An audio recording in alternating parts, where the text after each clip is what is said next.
일주일 동안 특별 새벽 기도에 오셔서 감사합니다. 옆에 있는 분들과 일주일 동안 수고하셨습니다. 반갑습니다. 잠시 인사 나누시겠습니다. 미리 광고 말씀을 드리겠습니다. 추수감사절 기념해서 맞이해서 특별 새벽 기도회를 하고 있습니다. 소그룹위원회에서 오늘은 새벽 기도 마치고 가실 때 김밥하고 음료를 준비해 놓았으니까 가실 때 김밥하고 음료를 받아서 가시기를 바랍니다. 네, 기도하시고 김밥 받아가세요. 밥에 너무 현혹되지 마시고. 네, 희년의 은혜와 실제적인 도전 잠시 말씀을 전하겠습니다. 희년에 관한 말씀을 들으면 처음에 드는 생각이 좀 심하다라는 생각이 듭니다. 왜냐하면 희년을 맞이했을 때 하나님께서 하나님의 백성들에게 요구하시는 그 명령들이 이렇게 쉽게 지킬 수 있는 것들이 아닙니다. 일단은 희년을 맞이하면 50년마다 맞이하는 건데요. 유대역으로 음력 7월 10일쯤 되니까 우리나라 달력으로 하면 희년 맞이한 그해 8월쯤 될 것입니다. 그때가 되면 이스라엘 땅에 있는 모든 사람들 가운데 노예로 팔렸던 사람들은 다 자유하게 해주어야 됩니다. 노예로 팔리는 경우는 자기가 경제적으로 하는 것이 어려워져서 빚을 내게 되고 빚을 내게 된 것도 못 갚게 돼서 자기와 자기 가족들이 몸을 팔아서 노예가 되어서 빚을 갚기로 한 그런 경우를 이야기하고 있습니다. 그런 경우에 희년이 되면 그 사람이 노동을 해서 얼마를 갚았든지 간에 또 몇 년을 더해서 혹은 몇십 년을 더해서 일을 해야 빚을 갚을 수 있는데 그것을 전혀 고려하지 말고 그냥 희년이 되면 무조건 다 빚을 탕감해주고 그 사람을 자유하게 해주어야 됩니다. 그리고 그 사람이 빚진 것뿐만 아니라 자기 몸을 노예로 팔 정도면 조상으로부터 물려받았던 매매하지 못하도록 되어 있는 토지, 땅도 당연히 팔았을 텐데요. 그 땅도 희년을 맞이하면 아무런 조건 없이 원래의 주인에게 돌려주도록 그렇게 성경에서 명령하고 있습니다. 어떤 점에서 보면 내가 정당하게 열심히 일을 해서 저 사람의 땅을 사서 주고 또 힘든 이웃을 종으로 받아서 노예로 부리지 않고 형제로 여기면서 자립할 수 있도록 도와줬는데 희년이 되었을 때 이 명령을 지키는 하나님의 백성은 손해볼 일들이 너무나 많이 있습니다. 노예로 삼았던 사람을 형제를 자유해 줘야 되고 또 그 사람의 토지도 다 회복시켜 줘야 되고 남은 빚이 있다면 부채가 있다면 다 탕감해 주도록 그렇게 희년에서 말하고 있습니다. 이스라엘 사람들이 살고 있었던 그 시대에 그 주변에 간혹 한 번씩 이렇게 가난하고 어려운 사람들을 위해서 큰 은혜를 베푸는 일을 하라는 법이 간혹 있지만 이스라엘처럼 하나님께서 명령하신 것처럼 50년에 한 번씩 정기적으로 이런 일을 반드시 해라고 이야기한 법은 우리가 알기로는 없습니다. 그래서 희년을 생각할 때에 이상적이고 좋은 법이긴 하지만 요구하는 것이 너무 심하고 과하다. 이게 과연 할 수 있을까라는 의심이 듭니다. 이스라엘의 역사를 통해서 성경의 기록을 통해서 희년이 실시가 되어서 실제로 이런 일이 있었다. 모든 종들을 가족들과 함께 자유하게 해주고 그 사람이 원래 분배받았던 땅을 원주인에게 다 돌려주고 남아 있었던 빚도 전부 다 탕감해 주어서 노예였던 사람이 자기 집으로 돌아가서 처음에 받았던 땅을 회복하고 그곳에서 자유하게 된 가족들과 함께 지내고 더 이상 갚아야 될 부채가 없이 새로운 삶을 시작하게 되는 희년의 은혜를 누렸다. 이런 기록은 성경에 나타나 있지는 않습니다. 그런데 이런 은혜를 누렸을 때는 여러분 이거는 진짜 거의 다시 살아나는 거하고 똑같습니다.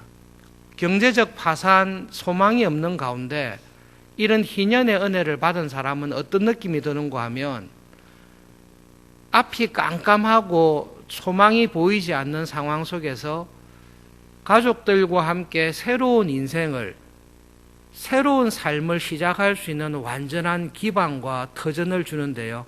죽었다가 다시 살아난 것과 같습니다. 그런데 문제는 그런 은혜를 받는 사람이 문제가 아니라 그런 은혜를 받는 사람은 희년을 몹시 기다리겠지요. 당연히 기다릴 것입니다. 하나님께서 주시는 다시 일어설 수 있는 인생의 이막을 시작할 수 있는 은혜를 기다릴 것입니다. 문제는 이런 하나님의 명령을 순종해야 될 사람입니다. 내가 이 희년을 지켜야 되는 의무가 있는 사람이에요. 나에게 노예들이 많이 있습니다. 빚을 갚지 못해서 내 밑에서 일하고 있는 사람들이 많이 있습니다. 그 사람을 이유 없이 다 풀어줘야 되고 남은 부채도 내가 다 탕감해줘야 되고 게다가 그 사람이 돌아갈 수 있는 땅까지 다시 회복시켜줘야 되는 일들이 있습니다. 희년이 한 번도 실현되지 않았던 이유 중에 한 가지는 바로 그 때문일 것입니다. 이거 순종하는 사람이 받아야 될, 치러야 될 희생이 너무 크기 때문입니다. 근데 여러분, 희년은 안식일하고 안식년하고 희년이 같은 정신으로 연결되어 있습니다. 7일에 한 번 안식일을 지키는 사람은 안식년을 지킬 믿음과 용기를 얻습니다. 하나님의 말씀대로 엿새 동안 하나님의 일에 최선을 다하고 일곱째 되는 날에는 하나님을 믿고 안식하면서 살아가는 사람에게 안식일을 지키지 않고 자기의 힘으로 살았던 사람보다 하나님이 더 은혜를 베푸신다라는 것을 이 사람이 경험을 했습니다. 7년 동안 믿음으로, 6년 동안 믿음으로 순종하며 하나님의 말씀대로 순종하며 살아갈 때에 하나님이 확실하게 은혜로 갚아주신다라는 것을 경험한 사람은 7년의 안식년을 지키라고 할 때에 믿음이 생깁니다. 그리고 안식년을 쉬는 것이 불안하고 걱정스러운 게 아니라 그렇게 쉬어서 하나님의 뜻에 순종해 보니 하나님께서 더 넉넉한 은혜를 주셔서 믿음을 가지고 살아도 이 세상을 충분히 살아갈 수 있구나라는 것을 경험한 사람들이 안식년을 지키면서 살아갑니다. 이런 안식년을 7번을 지켰어요. 한 50년이 되었죠. 7번을 지켰는데 그 7번을 지키는 가운데 이 사람이 받은 은혜가 있습니다. 여러분, 다른 사람처럼 안식년을 안 지키고 안식년에도 일하고 수고하고 애를 썼음에도 불구하고 안 되는 사람이 있는데 일주일에 하루씩 놀았어요. 완전히 놀았어요. 7년에 한 번씩 1년 내내 아무 일도 안 했습니다. 그런데 희년이 되었을 때 어떤 일이 벌어졌는가 하면 내 밑에서 나보다 더 어려워서 나에게 빌붙어서 일하는 형제들이 있습니다. 그리고 그 형제들의 빚을, 상당한 많은 빚일 텐데요, 그 빚을 탕감해 줄 수 있는, 그렇게 엄청난 빚을 탕감해 주고도 내가 살아가는데 아무런 문제가 없는 사람이 있습니다. 어려워서 내한테 와서 노예로 살고 있는 사람이 옛날에 가지고 있었던 토지를, 내가 그 토지를 내 돈으로 사가지고 형제에게, 친척에게 돌려줘도 나에게는 문제가 안 되는 사람이 있습니다. 여러분, 하나님께서 희년을 지키라고 이야기했을 때는 이 희년을 지킬 수 있을 만한 사람이 있어야 되는데요, 희년의 법을 지킬 수 있는 사람은 조건이 몇 가지가 있습니다. 자기 밑에 노예로 지내는 형제들, 친척들이 거느리고 있는 사람입니다. 그리고 희년을 지킬 수 있는 사람은 이 형제들의 빚을 다 탕감해주고 이 형제들이 가지고 있었던 집을 다시 사주고 이 형제들이 자립할 수 있는 원래의 토지를 다 회복시켜줘도 생활하는데 문제가 안 되는 사람이 있는데 그 사람이 희년을 지키는 사람입니다. 하나님께서 하신 말씀을 자세히 들여다보면요, 7일에 한 번씩 안식일을 지키며 믿음으로 산 사람이 7년에 한 번씩 오는 안식년을 지킬 수 있는 은혜와 복을 받은 사람입니다. 50년에 한 번씩 오는 희년에서 한 일은 여러분 이거 굉장히 대단한 일을 한 것입니다.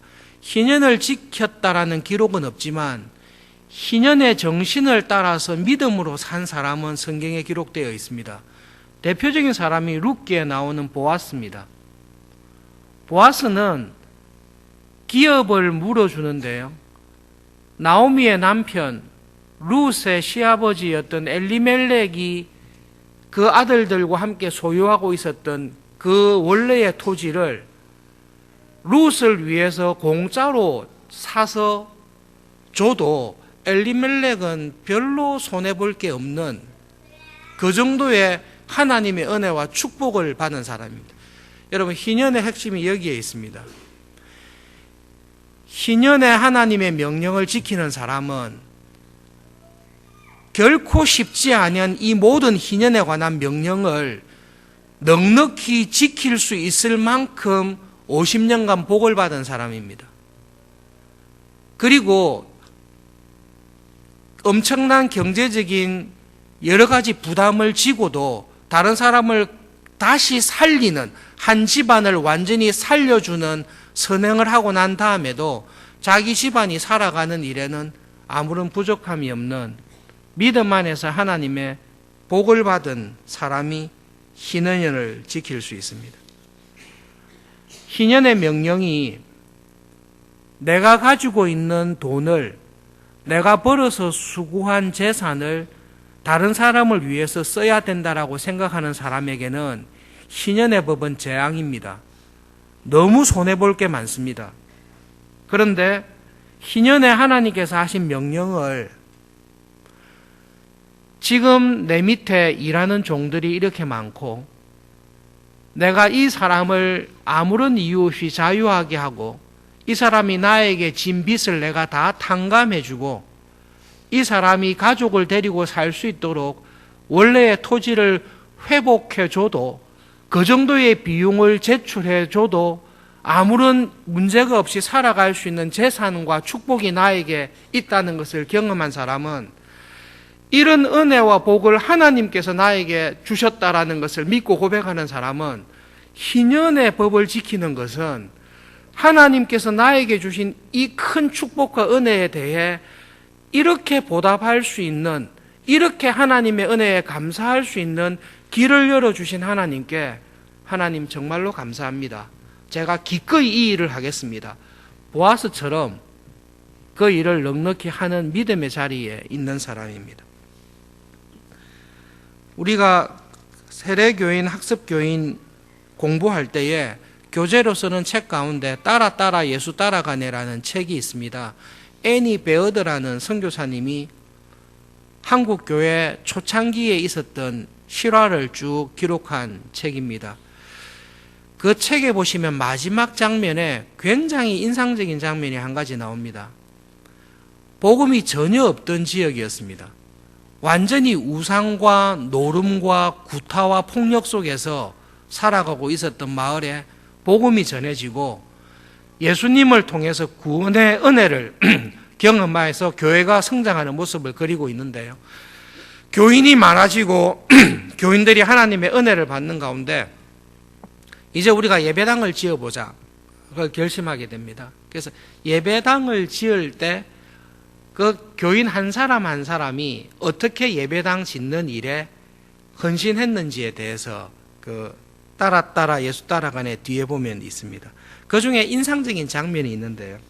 청산가부로 지냈던 교인이 있습니다.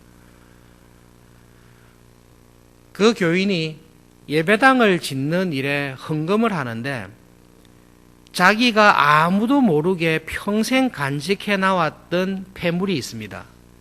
그거는 결혼하여 남편이 죽고 평생 과부로 혼자 살아가던 그 여자 교인이 갖고 있던 최후의 보루입니다. 여러분, 그거는 얼마나 절실한지는 그 시절을 생각하면 되는데요. 일도 못하고 아무도 자기를 써주는 사람이 없고 자기가 의지할 수 있는 최후의 보루가 결혼 때 마지막 받았던 그 폐물인데요. 예배당을 짓는 일에 그 폐물을 딱 내놓았습니다. 그것을 봤을 때 우리는 여러 가지로 해석할 수 있습니다. 그런데 그 여자가 나의 생명과 같이 내가 이 세상에서 살기 위해서는 이것이 없이는 내가 못 산다. 이것이 내 수중에 있다고 할 때 내 마음이 안심을 얻는다라고 하는 그 폐물을 딱 내놓았을 때 그 여자의 마음에는 뭐가 있는가 하면, 하나님, 외국인 선교사를 통해 예수님에 대한 구원의 은혜와 복음을 주셔서 저처럼 소망 없는, 저처럼 아무런 기대가 없는, 일어설 수 없는 저 같은 영혼을 예수님의 십자가의 은혜로 구원해 주신 것 감사합니다. 제가 나를 향하신 하나님의 은혜와 사랑이 무엇인지를 정말로 알겠습니다. 내가 받은 사랑이 너무 큰데 내가 이 은혜에 어떻게 보답할까? 나에게 주신 이 하나님의 영원한 생명에 어떻게 보답할까라고 감격하며 이 빚진 자로 살고 있는데, 예배당을 짓는 일에 필요하다고 하니 이전에 내 생명처럼 느꼈던 이것을 하나님께 드립니다. 그런데 저에게 이렇게 하나님을 위해서 내가 받은 은혜에 보답할 수 있는 이런 기회를 주셔서 너무 감사합니다. 그 마음으로 모든 교인이 헌금을 한 것입니다. 희년은 그렇게 하라는 말입니다. 희년에 하나님께서 우리를 찾아와서 50년 됐으니까 네가 가지고 있는 거 좀 내놔, 그렇게 하지 않습니다. 억지로 내거나 인색함으로 내거나 눈치를 보고 내는 것, 헌금의 정신에 해당되지도 않고 하나님께서 전혀 기뻐하지 않습니다. 안식년을 7번 경험했습니다. 50년 동안 하나님께서 나에게 주신 은혜를 경험했습니다. 여러분, 지금은 100살까지 사는데요, 이 시절에 사람들이 살았을 때 그렇게 오래 살았겠습니까? 여러분, 50년에 한 번이라는 말은 쉽게 설명하면 우리 평생에 딱 한 번입니다.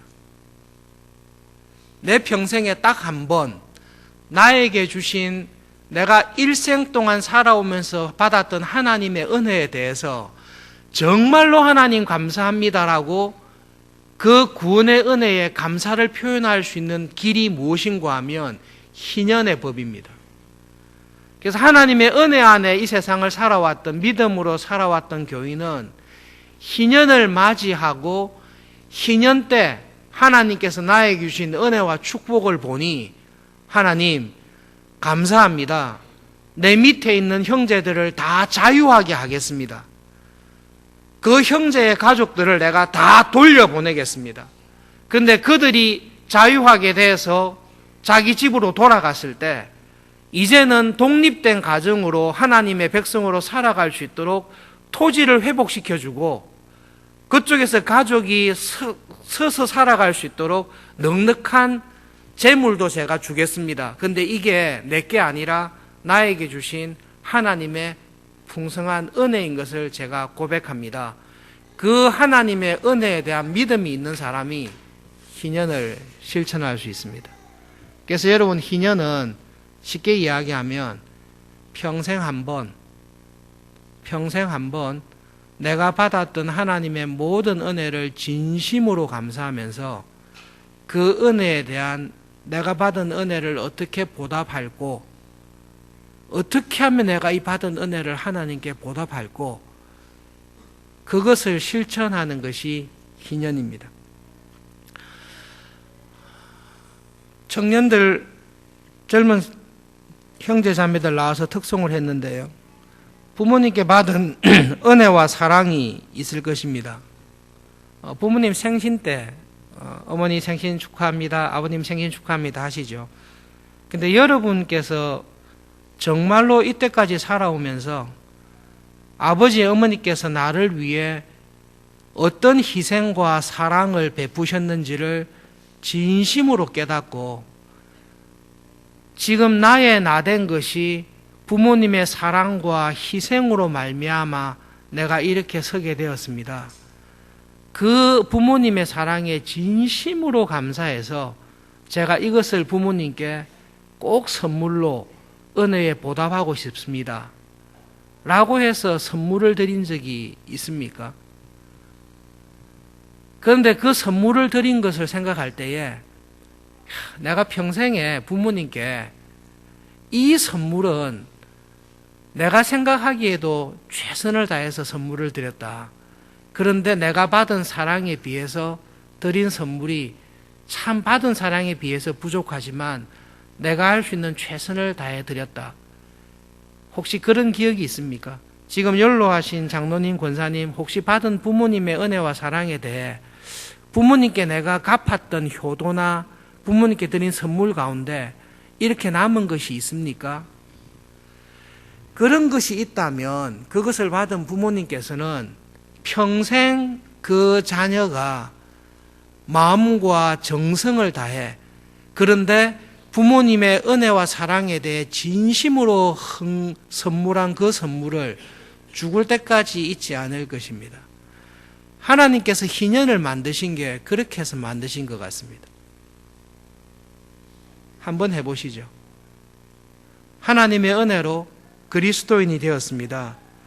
하나님의 더 특별한 은혜로 목사로, 장로로, 집사로, 권사로 평생 하나님의 은혜를 받으며 살아왔습니다.